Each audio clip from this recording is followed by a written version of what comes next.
കർണാടക രാഷ്ട്രീയത്തിൽ ഡി.കെ. ശിവകുമാർ അടുത്ത മുഖ്യമന്ത്രിയായിട്ട് വരാൻ പോകുന്നു. പക്ഷേ കേരളത്തിലെ രാഷ്ട്രീയ നേതാക്കൾ കണ്ടുപിടിക്കേണ്ട കുറേ കാര്യങ്ങളില്ലേ അതിൽ? കേരളത്തിലെ കോൺഗ്രസ് നേതാക്കൾ കർണാടകയുടെ ഒരു ഇലക്ഷൻ തന്ത്രം കണ്ടുപിടിക്കണം. ഡി.കെ. ശിവകുമാർ എന്ന് പറയുന്ന പവർഫുൾ കിങ് മേക്കർ, അങ്ങനെയാണ് അദ്ദേഹത്തെ വിളിക്കുന്നത്. ഇന്ത്യൻ രാഷ്ട്രീയത്തിലെ പവർഫുൾ കിങ് മേക്കറാണ്. കോൺഗ്രസ് രാഷ്ട്രീയത്തിൽ പാൻ ഇന്ത്യൻ കോൺഗ്രസ് രാഷ്ട്രീയം എടുത്താൽ അതിൽ കിങ് മേക്കർ എന്ന് വിളിക്കാൻ കഴിയുന്ന ഒരേ ഒരു നേതാവ് നിലവിൽ ഡി.കെ. ശിവകുമാർ ആണെന്ന് ഞാൻ പറയും. അതിന് ചില കാരണങ്ങളുണ്ട്. ഒന്ന്, കർണാടക കോൺഗ്രസിന്റെ അധ്യക്ഷനായിരിക്കുമ്പോഴാണ് അവർ ആ ഇലക്ഷനെ നേരിടുന്നത്. അന്ന് ആരാണ് മുഖ്യമന്ത്രി സ്ഥാനാർത്ഥി എന്ന് ചോദിച്ചപ്പോൾ അവിടെ മുഖ്യമന്ത്രിയാകാൻ എല്ലാവിധ ക്വാളിറ്റിയും ഉള്ള രണ്ട് നേതാക്കന്മാർ കോൺഗ്രസിനെ നയിക്കാനുള്ളത്. ഒന്ന് സിദ്ധരാമയ്യയാണ്, മറ്റൊന്ന് ഡി.കെ. ശിവകുമാറാണ്. അന്ന് അവർ പറഞ്ഞത് ഞങ്ങളുടെ ലക്ഷ്യം അധികാരത്തിലെത്തുക എന്നതാണ്. അധികാരത്തിലെത്തിയതിനു ശേഷം ആരായിരിക്കണം കർണാടക ഭരിക്കുന്ന മുഖ്യമന്ത്രി എന്ന് അതിനുശേഷം പാർട്ടി തീരുമാനിക്കുമെന്ന് പറഞ്ഞു. കൃത്യമായ ചടുലമായ നീക്കങ്ങളിലൂടെ കർണാടകയിൽ കോൺഗ്രസ് അധികാരത്തിലെത്തി. കോൺഗ്രസ് അധികാരത്തിലെത്തിയപ്പോൾ മുതിർന്ന നേതാവ് എന്ന നിലയിൽ സിദ്ധരാമയ്യയെ മുഖ്യമന്ത്രിയാക്കാൻ നിലപാടെടുത്തു കോൺഗ്രസ് പാർട്ടി. ഡി.കെ. ശിവകുമാറിനെ കാര്യങ്ങൾ പറഞ്ഞ് മനസ്സിലാക്കി. അത് ബോധ്യം വന്ന ഡി.കെ. ശിവകുമാർ ഉപമുഖ്യമന്ത്രി സ്ഥാനത്തേക്ക് മാറി. 2.5 വർഷങ്ങൾക്കിപ്പുറം ഡി.കെ. ശിവകുമാർ മുഖ്യമന്ത്രിയാവുകയാണ്. ഇതാണ് കേരള രാഷ്ട്രീയത്തിൽ കോൺഗ്രസ് കണ്ടുപിടിക്കേണ്ടത്. ആര് മുഖ്യമന്ത്രിയാകും എന്നതിനപ്പുറത്തേക്ക് എങ്ങനെ അധികാരത്തിലെത്താം എന്ന് ചിന്തിക്കേണ്ടുന്ന സമയം അതിക്രമിച്ചിരിക്കുകയാണ്. കേരളത്തിൽ കളിക്കുന്നത് പോലെ അവിടെ കർണാടകയിൽ മുഖ്യ ശത്രു എന്ന് പറയുന്നത് CPM-നെ പോലെ ദുർബലമായ, പാൻ ഇന്ത്യയിൽ ദുർബലമായ ഒരു രാഷ്ട്രീയ പാർട്ടി ആയിരുന്നില്ല. അവിടെ അവർക്ക് നേരിടേണ്ടിയിരുന്നത് BJP ആണ്. BJP-യെ സംബന്ധിച്ചിടത്തോളം ദക്ഷിണേന്ത്യ മുഴുവൻ കാവ്യ പുതപ്പിക്കും. ഉത്തരേന്ത്യ മുഴുവൻ കാവ്യ പുതപ്പിച്ചതിന് ശേഷം ദക്ഷിണേന്ത്യയിൽ അവർക്ക് നിലവിലുണ്ടായിരുന്ന, അധികാരത്തിലെത്തിയിരുന്ന അത്രത്തോളം സ്വാധീനമുള്ള സംസ്ഥാനമാണ് ഈ പറയപ്പെടുന്ന കർണാടക എന്ന് പറയുന്നത്. ആ കർണാടകയിൽ അധികാരത്തിലേക്ക് തിരിച്ചെത്തുക, അധികാരം നിലനിർത്തുക എന്നത് BJP-യുടെ ലക്ഷ്യം തന്നെയായിരുന്നു. BJP അതിനുവേണ്ടി പണമിറക്കി, നേതാക്കന്മാരെ ഇറക്കി, പല പ്രഹസനങ്ങളും അവിടെ കാണിച്ചു. പക്ഷെ ഡി.കെ. ശിവകുമാർ എന്ന് പറയുന്ന നേതാവിന്റെ കരുത്തിൽ, ഡി.കെ. ശിവകുമാറിന്റെയും സിദ്ധരാമയ്യയുടെയും നേതൃത്വത്തിന് പിന്നിൽ അവിടുത്തെ കോൺഗ്രസ് പാർട്ടി ഒറ്റക്കെട്ടായി നിന്നപ്പോൾ അവര് കാണിച്ച കുറെ സർജിക്കൽ സ്ട്രൈക്ക് ഉണ്ട്. BJP ഓപ്പറേഷൻ താമര എന്ന് പേരിട്ട് നേതാക്കന്മാരെ വിലക്കെടുക്കുന്ന ഒരു രീതി പിന്തുടർന്നപ്പോൾ BJP-യുടെ അതേ രീതി പിന്തുടർന്ന് ഈ പറയപ്പെടുന്ന ഡി.കെ. ശിവകുമാർ BJP-യിൽ അസ്വസ്ഥരായി നിന്ന, സീറ്റ് ലഭിക്കാതെ നിന്ന പല നേതാക്കന്മാരെയും കോൺഗ്രസ് പാളയത്തിലേക്ക് എത്തിച്ചു. അതിൽ ഏറ്റവും വലിയ അടി എന്ന് പറയുന്നത് BJP-യുടെ കർണാടകയിലെ മുതിർന്ന നേതാവായ 6 തവണ MLA ആയിരുന്ന, നിയമസഭാ സ്പീക്കറായിരുന്ന ജഗദീഷ് ഷെട്ടാറിനെ തന്നെ കോൺഗ്രസ് പാളയത്തിലേക്ക് എത്തിക്കാൻ കോൺഗ്രസിന് സാധിച്ചു, അല്ലെങ്കിൽ വി.കെ. ശിവകുമാറിന് സാധിച്ചു എന്ന് പറയുന്നത് ഒരു വലിയ സംഭവമാണ്. പിന്നീട് ഷെട്ടാറിന് എന്ത് സംഭവിച്ചു എന്നുള്ളത് അവിടെ നിൽക്കട്ടെ. പക്ഷേ നോക്കൂ, ഒരു തവണ രാജ്യസഭാ തെരഞ്ഞെടുപ്പിൽ കോൺഗ്രസിന്റെ 42 MLA-മാർ ഗുജറാത്തിൽ ആടി ഉലഞ്ഞു നിൽക്കുകയാണ്. പണവുമായി ഈ പറയപ്പെടുന്ന BJP നേതൃത്വം, അതായത് BJP-യുടെ പവർഫുൾ ലീഡേഴ്സായ നരേന്ദ്രമോദിയും നമ്മുടെ അമിത്ഷായും ഇരട്ട എഞ്ചിൻ ഘടിപ്പിച്ച ബുള്ളറ്റ് ട്രെയിൻ എന്നൊക്കെയാണ് അവരെ വിശേഷിപ്പിക്കുന്നത് BJP. അവർ കോൺഗ്രസിന്റെ MLA-മാർക്ക് വിലയിട്ടപ്പോൾ ഗുജറാത്തിൽ ഇറങ്ങി അവരുടെ ഓപ്പറേഷൻ താമര പൊള്ളിച്ചടുക്കിയ നേതാവിന്റെ പേരാണ് ഡി.കെ. ശിവകുമാർ. കർണാടകയിലല്ല, ഗുജറാത്തിലാണെന്ന് ഓർക്കണം. എന്നൊക്കെ കോൺഗ്രസിന് ഒരു പ്രതിസന്ധി ഉണ്ടായിട്ടുണ്ടോ?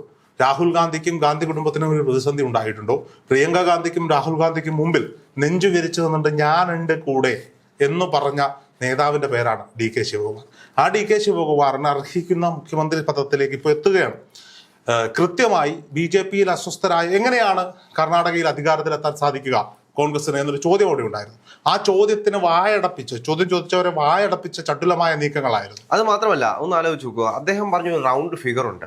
ആ റൗണ്ട് ഫിഗറിലേക്ക് കോൺഗ്രസിനെ അവിടെ എത്തിച്ചിട്ടുണ്ടെങ്കിൽ അത് അദ്ദേഹം എടുത്ത പണിയുടെ കൃത്യമായിട്ട് ഉറപ്പായിട്ടും. അല്ല, ഞാൻ ചോദിച്ചത് ഈ ഇലക്ഷന് മുമ്പ് എല്ലാവരും ചോദിച്ചു, ഇത് വെറുതെ പറയല്ലേ, നിങ്ങൾ എങ്ങനെയാണ് ചെയ്യാൻ പോകുന്നത്? ഇലക്ഷന് മുമ്പ് ആ ട്രെൻഡ് കാണിച്ചു കൊടുത്തു.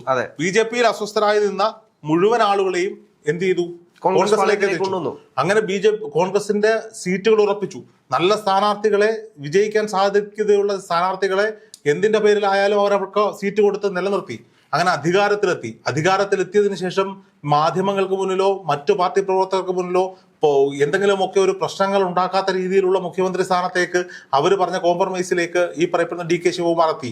ഡി.കെ. ശിവകുമാർ കർണാടകയുടെ കോൺഗ്രസിന്റെ ഉത്തരവാദിത്തത്തിലിരിക്കുമ്പോൾ പാൻ ഇന്ത്യയിൽ വരുന്ന മുഴുവൻ പ്രശ്നങ്ങളിലും അദ്ദേഹം ഇടപെട്ടു എന്നുള്ളതാണ്. അതെ, അത് മാത്രമല്ല ഈ DK ശിവകുമാറിന്റെ രാഷ്ട്രീയ ജീവിതം എടുത്ത് നോക്കിക്കഴിഞ്ഞാൽ അത്രത്തോളം അടിപൊളിയായിരുന്നു. കാരണം എന്ന് വെച്ച് കഴിഞ്ഞാൽ 30ാമത്തെ വയസ്സിലാണ് അദ്ദേഹം ആഭ്യന്തരമന്ത്രിയായിട്ട്. 25ാമത്തെ വയസ്സിൽ ദേവഗൌഡയെയാണ് അദ്ദേഹം പരാജയപ്പെടുത്തി ആദ്യമായി MLA വന്നത്. 25ാമത്തെ വയസ്സിൽ ഒരു നേതാവിന് ദേവഗൌഡ എന്ന് പറയുന്ന പാൻ ഇന്ത്യൻ രാഷ്ട്രീയത്തിലെ പവർഫുൾ നേതാവെ പരാജയപ്പെടുത്തിക്കൊണ്ട് നിയമസഭയിലേക്ക് എത്തി. 30ാമത്തെ വയസ്സിൽ ആഭ്യന്തരമന്ത്രിയായ DK ശിവകുമാറിന്റെ പണം.